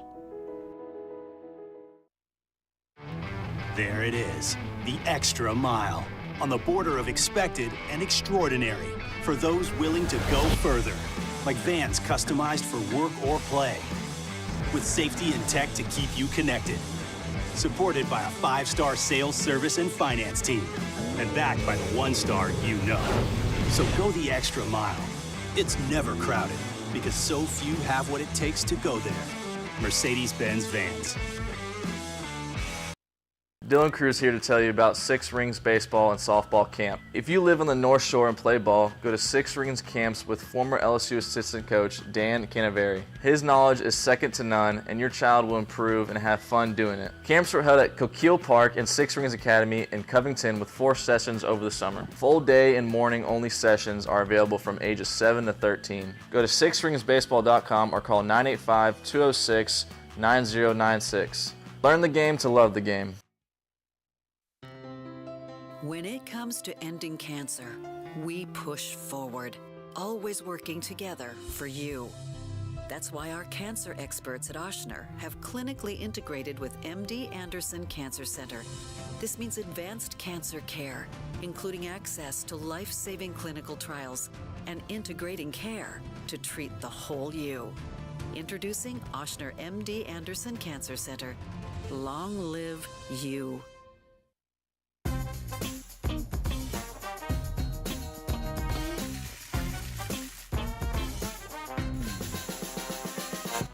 Moscona inviting you to join us for Thursday's AFR. Big line movement on LSU USC. We'll head out to Los Angeles to get a closer look at the Trojans' preparations.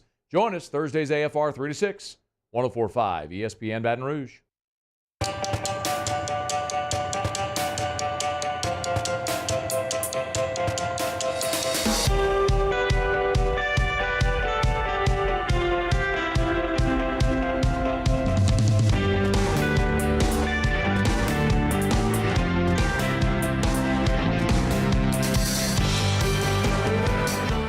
You're listening to The Hunt Palmer Show, brought to you by Rouse's Supermarkets.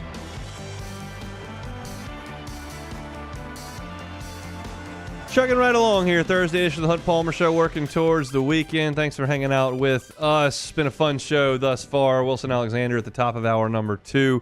Enjoyed our conversation. He's working on a piece about Garrett Nussmeier. Luke Johnson was with us back at 1:15.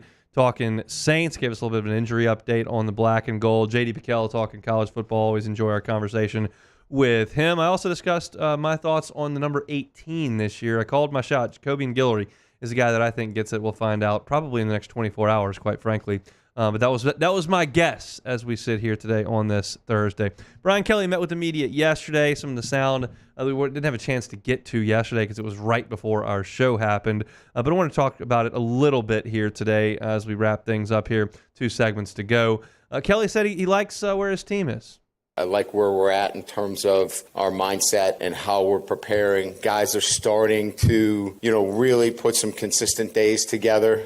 Like any time during camp, we get some guys with some ankles and foot injuries, nothing serious. But it gives our other guys that are key backups an opportunity to go in there and compete. And so we get a great look at some of the other guys that are going to have to be called upon at some time during the season to step in for us. I think that's a guy that feels pretty good about where his team is, honestly. I'm still learning Brian Kelly-ese. I was fluent in less-ese. Fluent in Maneri-ese, that's pretty easy. It's pretty blunt.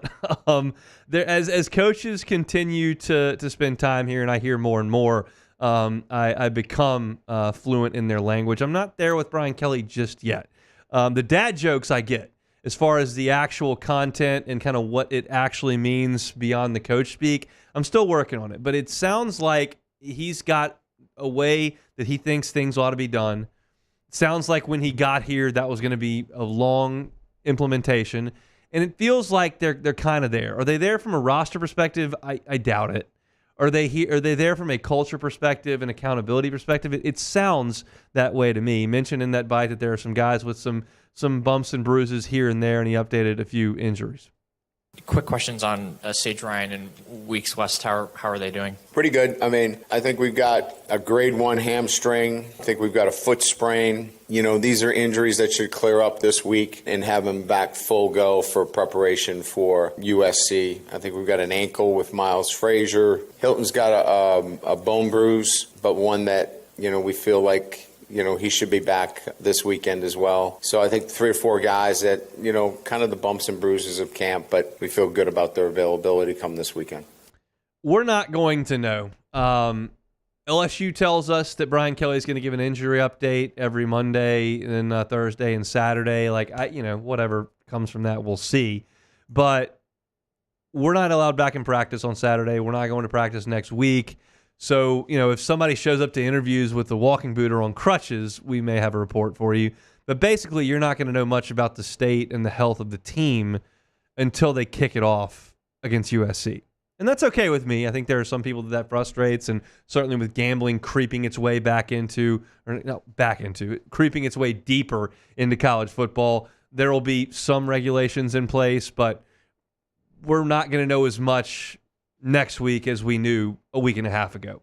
Just not allowed to go scout out practice like we once were. Apparently Harold Perkins has been pretty difficult to block. That's not shocking, but Brian Kelly talked about it. From your point of view, how is Perkins adjusted to moving back inside? We're having a hard time blocking him, and we've got a pretty good offensive line. I think the best thing that I could say about a player, regardless of the position in which they play, is that he has elevated the players around him. I couldn't say that about Harold his first 2 years. He did not elevate the players around him. His play was elevated, right? At times it was outstanding. He is now entering into that category of elevating the players around him. That's a pretty good thing for Tiger fans. When I try to pick that apart, I can certainly do that with a point guard. I can do that with a power forward. I understand how you're enhancing the play of people around you from those two positions.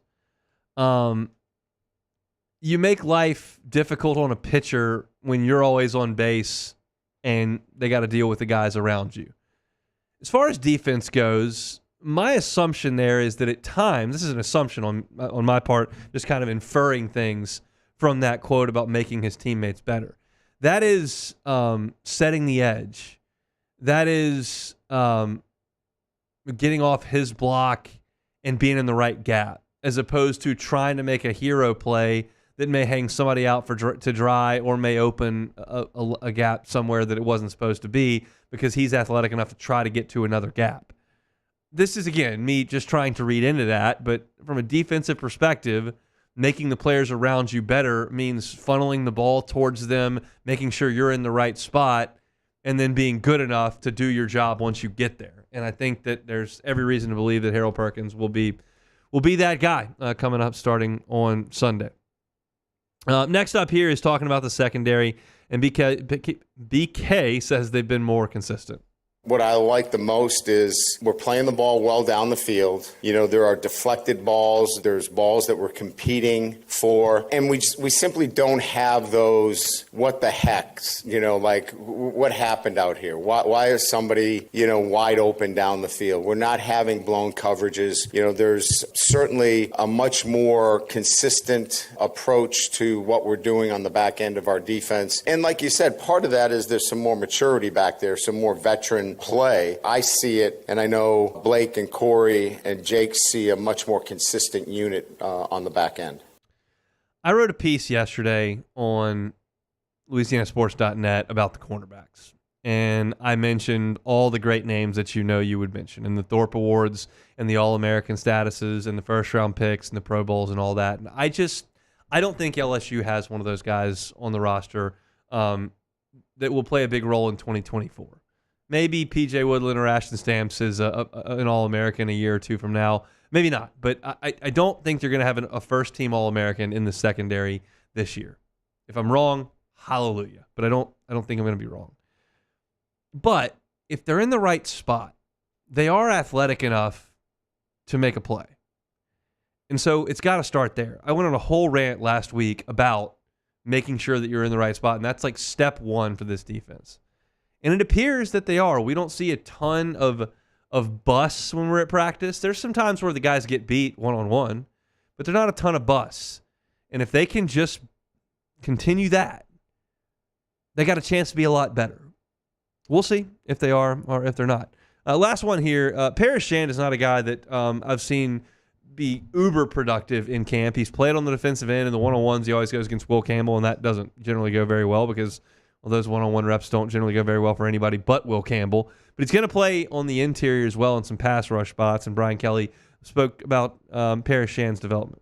You know, his technique at the end of the year was as good as we had on the defensive line. He is very conscientious. He's physically capable of playing the position. He has the ability to play that position. And I think what he's done in the offseason is he's gotten stronger, more agile, and he'll impact our defense. He's a good football player, very reliable. He's going to do his job, and he's going to be where he needs to be. And surprisingly, has better athletic ability than people give him credit for.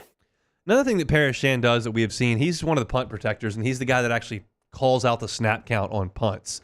I know that's not exactly riveting information for Joe Fan, who's going to be back there blocking for the punts, but I think it does speak to the trust that they have for him. He's got to be the guy who gets everybody counted and lined up. He's got to be the guy that sets the protection for that. He's got to be the guy that snaps the ball on time and then go down there and try to make a tackle. So I do think Paris Shand is a guy that they are going to trust. He's going to play some on the outside alongside Savion Jones and alongside Sean Womack. And I think that's a guy that needs to play a little bit better. If you're going to be pretty good on defense, if you are, you're going to need some of these older players who haven't had dominant careers, the Savion Jones, the Jacobian Guillory, the Gio Paez, the Braden Swinson, the Paris Shand. Like, all these guys are proven college football players, but none of them is an all-conference level player as of 8-10 months ago. You need some of that to change here in 2024 for you to be a when I say championship caliber defense, I don't mean the national championship. I mainly mean get to the opportunity where you can compete for a championship, which means make the playoff. And if you're going to make the playoff, you're going to need some of these older defensive linemen to step up their game from what it's been their first 2, 3, 4 years in college. Just has to. And that's what Bo Davis is here for, to make sure those guys get to the level they need to be at. So that's some sound from Brian Kelly here on this Thursday. If you are looking for LSU football content, you can find it at Hunt on LSU on YouTube. You can also find it on LouisianaSports.net. When we come back, we'll close out a Thursday edition of the Hunt Palmer Show. You are now listening to the Hunt Palmer Show. AVSS Audio Video Security Solutions, online at avssla.com. Nothing is more important than the safety and security of your home and your family. Ours trusted AVSS to handle that.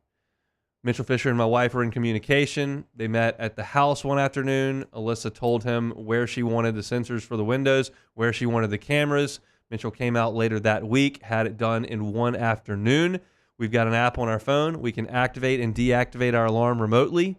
We can check out 24 hours a day, 7 days a week, the video of our front and back door. We can rewind. We can pause. We can record. We don't pay any storage fees as far as the cloud goes. It's been fantastic. The image is crystal clear on the app, and it's all thanks to the folks at Audio Video Security Solutions. I would have no idea even where to start with a home security system. They can at AVSS. Go to the Instagram, AVSS_BR, and look at some of the great work that they've done here in the Baton Rouge area. And the phone number I'm about to give you is Mitchell Fisher's cell phone. He's the owner of the company. If you're looking to take care of your family, to install a security system, to better do that, Audio Video Security Solutions need to be your first call. Mitchell Fisher, needs to be the first name that you hear from. That number is 225-439-7920, 225-439-7920. You can find them online at avssla.com. People's Choice Award for the best vendor at the Parade of Homes earlier in 2024. It's Audio Video Security Solutions, avssla.com. Get the 104.5 ESPN Baton Rouge app powered by Bayou Ford and tap the microphone icon to send us your thoughts in an audio message. Your message could be played on air during Off the Bench with Esther and T-Bob, The Hunt Palmer Show, and after further review with Matt Moscone. Breck teamed up to reimagine your parks, and you imagined big. With your help, we went to work creating 12 beautiful community parks across the parish. A family-sized water park, miles and miles of trails, and parks just for your dogs. There are more places to splash, to explore, to run wild, and even soar. You imagined, we delivered. Gold. Breck, your #1 park system in the nation. It's no secret, the best oysters in Baton Rouge are at Jolie Pearl Oyster Bar. Enjoy mouth-watering South Louisiana flavor and oysters from all over the country. And don't forget our nightly drink specials.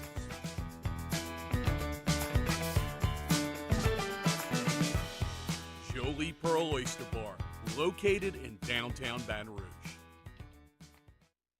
Electricity is all around us, and our families depend on it. Every day is sparked by the power of a cold drink or a warm meal, a movie night, and a comforting light at the end of a dark hallway. From sunrise to sunset, playtime to bedtime, our team is ready to take care of your electrical needs. Even in the case of an after-hours emergency, the light in your life shines brighter with Mr. Electric. Hey, it's Matt Moscone. For years, you've heard me tell you about Insurance Network of Louisiana, helping you find better coverage for less money. But it's not just for your home and auto. They also offer commercial property. So, retail stores, professional offices like doctors, dentists, attorneys, clothing boutiques. Insurance Network of Louisiana can find you better coverage for less money. They service the entire state of Louisiana, and they're local. So call today at 293-0450 or lainsurance.net. Jerry and Benny Payne began Central Plumbing Company out of their driveway in Tanglewood subdivision. 50 years later and 4 generations down the road, we continue to serve Baton Rouge and the surrounding areas for all of their plumbing needs. Residential, commercial, industrial, or hospitality, Central Plumbing is here 24/7, 365. We want to thank our customers, family, and friends for 50 years of success. And looking forward to 50 more. Gulf Coast Office Products is a nationally recognized Savin office equipment dealer based right here in Louisiana. Over 100 employees strong, Gulf Coast has the boots on the ground to support all vertical markets from education, engineering, legal, and finance. With the latest in office technology, from desktop to production segment units, Gulf Coast and Savin have the perfect fit for you. Call 225-756-2644. That's 756-2644. On Fridays, OTB. When the cat's away, the mice will play. And Tay-Tay and Alondra are going to get you through the day with all your latest Tiger, Saints, and weekend news. Off the bench, 7 to 10 a.m., 104.5 ESPN.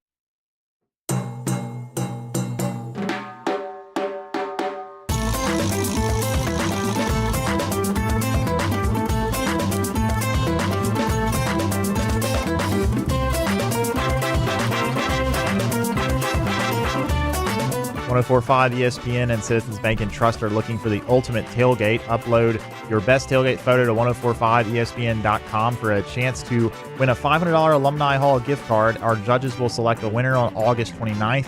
It's the ultimate tailgate giveaway from Alumni Hall, Citizens Bank and Trust, and 1045 ESPN Baton Rouge. And get ready to make your picks for this year's college football pick'em presented by Hooters. Re-register now at 1045ESPN.com. Weekly winners will be entered to win a 2-night stay at the Bow. And the first place season log champion will receive a 75-inch 4K flat screen TV and a soundbar. It's the 2024 College Football Pick'em presented by Hooters.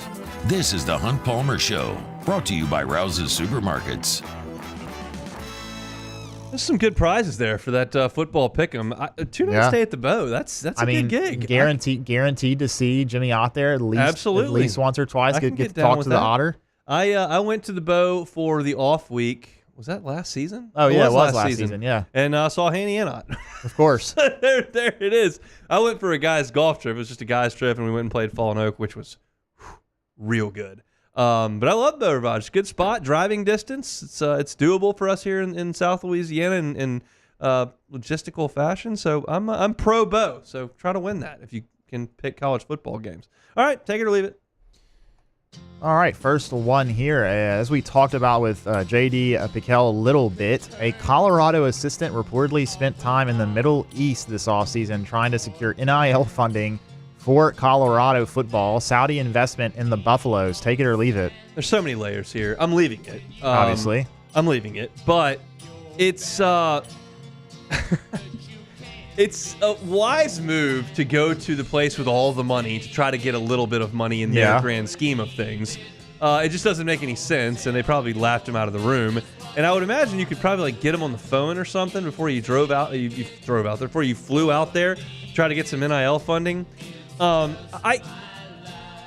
ask you, Beck, before I give my thoughts on this. If 100 is he's going to win multiple national championships, and 0 is they're never going to win another game at Colorado, where are you on Deion at Colorado? Probably like 25. I'm at like 8. Like I don't think there's any chance that this is going to work out. I think it was a great hire by Colorado, and I think that the buzz they initially got was expected and worth a shot with a football program that was dead asleep.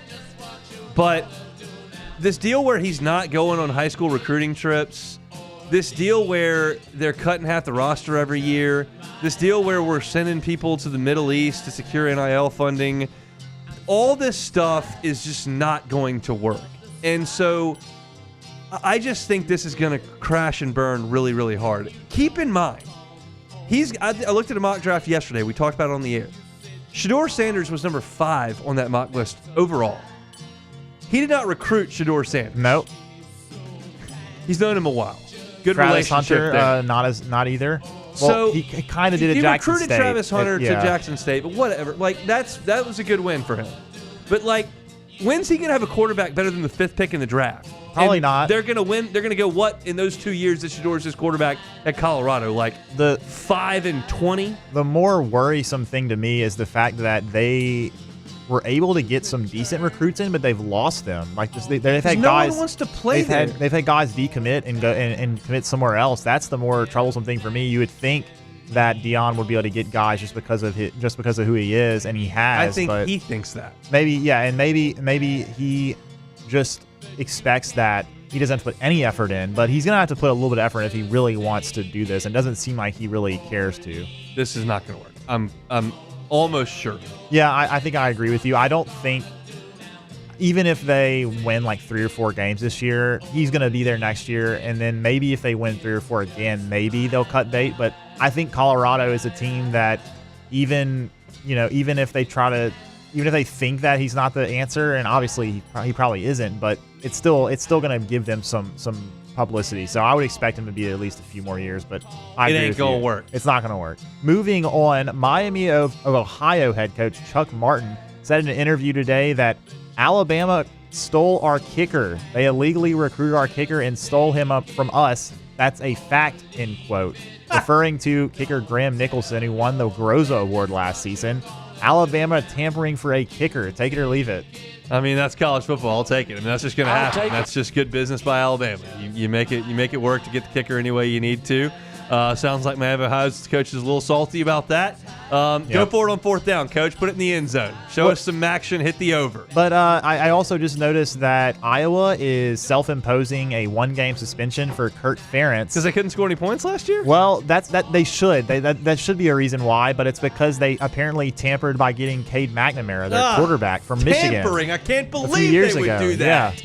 Unbelievable. It's Have just some morals, college football. It's just absolutely hilarious because you already know that the only reason they're doing this is because they got caught. Otherwise, they would never self-impose a sanction on their own coach. Thankfully, I went to and pull for and cover a school that is lily white and has never even absolutely thought no about shot dabbling in any of this No. malfeasance No chance. that's going on in Tuscaloosa, going on in Iowa, Colorado, who knows, but lily white here in Baton Rouge. We like that. Yes, absolutely. Last one here. Delaware State had, quote, bus issues and missed their flight to Hawaii.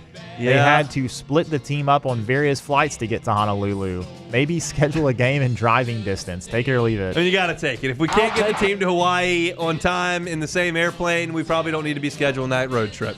Let's go ahead and, if we're Delaware State, let's go play Syracuse. We can make that work. Go play UConn.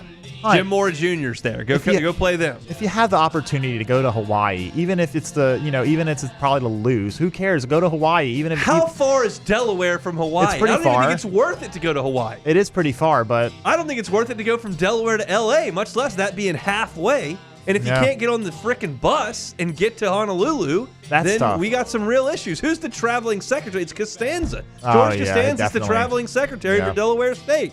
Wow. Going to be on the planes.